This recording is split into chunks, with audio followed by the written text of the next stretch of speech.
बिस्मिल्लाहिर्रहमानिर्रहीम अस्सलाम वालेकुम व्यूअर्स, मैं आपको अपने यूट्यूब चैनल से खुशामदीद कहता हूँ। व्यूअर्स, आज की वीडियो में हम जानेंगे कि हम एहसास कफ़ालत प्रोग्राम में बार बार नाअहल क्यों हो जाते हैं। हालांकि हम हकदार भी हैं और फिर भी नाअहल हो जाते हैं, तो क्या वजह हो सकती है और फिर कौन से दो तरीके अपनाने से, कौन से दो काम करने से हम दोबारा इस प्रोग्राम में अहल भी हो सकते हैं और एहसास कफ़ालत प्रोग्राम 14,000 रुपये की रकम भी वसूल कर सकते हैं। तो वीडियो की तरफ जाने से पहले आपको बताता चलूं कि अगर आप चाहते हैं मुस्तकबिल में एहसास कफ़ालत प्रोग्राम के हवाले से अच्छी और सच्ची खबर आप तक पहुंचे बर वक्त और बासानी, तो हमारे चैनल को सब्सक्राइब कर दें, वीडियो को लाइक दे दें। व्यूअर्स, चलते हैं अपनी वीडियो की तरफ। व्यूअर्स, आपको बताता चलूँ कि एहसास कफ़ालत प्रोग्राम में जब हम नाअहल हो जाते हैं तो उसकी बहुत सारी वजूहत हो सकती हैं, लेकिन जो बड़ी वजूहत हैं वो दो हैं।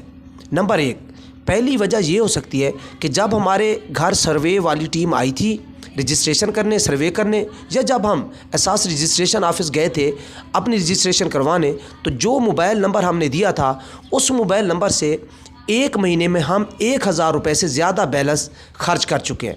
आपको बताता चलो व्यूअर्स कि एहसास प्रोग्राम की एक पॉलिसी है कि जो सिम आपने एहसास रजिस्ट्रेशन के वक्त नंबर लिखवाया था उससे आप 1,000 रुपये से ज़्यादा का बैलेंस एक महीने में खर्च नहीं कर सकते। ये वजह हो सकती है नाअहल होने की।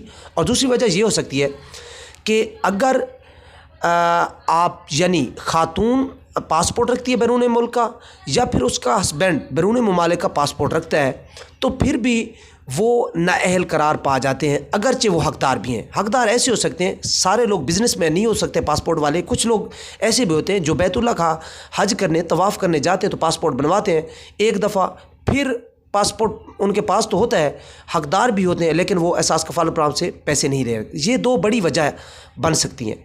और इनका तदारुक कैसे है, फिर कौन से दो तरीक़ों से आप एहसास कफ़ालत प्रोग्राम में दोबारा से अहल हो सकते हैं। नंबर एक, आपने करना ये है कि अगर आप उसी सिम से 1,000 रुपये का बैलेंस खर्च कर बैठे हैं जिस सिम को आपने रजिस्ट्रेशन के वक्त नंबर दिया था, तो फिर ऐसे करें, अब एक दोबारा अपना मोबाइल नंबर लेके जाएं और दोबारा से एहसास रजिस्ट्रेशन ऑफिस जाएं और अपने रजिस्ट्रेशन करवाएं। एहसास रजिस्ट्रेशन ऑफिस आपकी तहसील में मौजूद है, शायद आपको पहले पता नहीं है तो। और पासपोर्ट वाले क्या करें, पासपोर्ट वाले ये करें कि पहले चले जाएं नादरा ऑफिस में, वहाँ उनको कहें कि जी हम एक दफ़ा बैरून मुल्क का सफ़र कर चुके हैं, मिसाल के तौर पे हम हज करने गए थे तो पासपोर्ट बनवाया था, अभी हमें इसकी ज़रूरत नहीं है और एहसास कफ़ालत प्रोग्राम के इमदाद से हम महरूम हैं, तो इसको कैंसिल कर दें। एहसास रजिस्ट्रेशन ऑफिस से जाने से पहले आप चले जाएँ नादरा ऑफिस, वहाँ पासपोर्ट को कैंसिल करवाएँ। कैंसिल करवाने के बाद आ जाए एहसास रजिस्ट्रेशन ऑफिस, उनको कहें कि पहले हमारा पासपोर्ट था, हमने रजिस्ट्रेशन करवाई थी, हम नाअहल करार पाए, अब हम अपना जो पासपोर्ट है उसको कैंसिल करवा के दोबारा आपके दफ्तर आएँ तो बराए करम हमारी रजिस्ट्रेशन दोबारा कर दें। वो क्या करेंगे, कुछ कवायफ आपसे पूछेंगे, कुछ बातें, उसके बाद थंब लगवाएंगे, आपके रजिस्ट्रेशन कर देंगे।